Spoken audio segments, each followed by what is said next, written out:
నశ్రేయో నియమం వినా. நஸ்ரேயோ நியமம் வினா. దేనికి నేను కొంత నియమం ఉండాలి.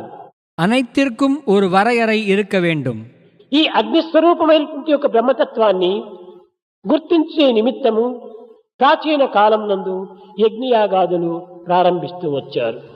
இந்த அக்னி ஸ்வரூபமாக இருக்கும் பிரம்ம தத்துவத்தை அறிந்துணர்வதற்காக பண்டைய காலத்திலிருந்து யக்ஞ யாகங்கள் செய்து வந்தார்கள்.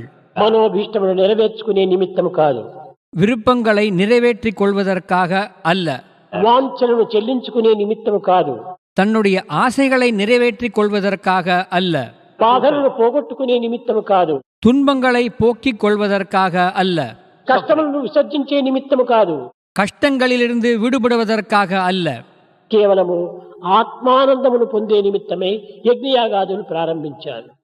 ஆத்மானந்தத்தை பெறுவதற்காகவே யக்ஞ யாகங்கள் செய்தார்கள். యజ్ఞం అనగా ఏమిటి? யக்ஞம் என்றால் என்ன? కేవలం ఒక హోమంలో సమితులంతా కూడా అర్పితం గావించటము ఇది మాత్రమే కాదు యజ్ఞం. ஒரு ஹோமகுண்டத்தில் சமித்து குச்சிகளை போடுவது மட்டுமே யக்ஞம் ஆகாது. యమ నియమాదులతో జ్ఞానమును ఆచరించటమే యజ్ఞము అన్నారు. யம நியமங்களுடன் ஞானத்தை கடைபிடிப்பதே யக்ஞம் என்றனர்.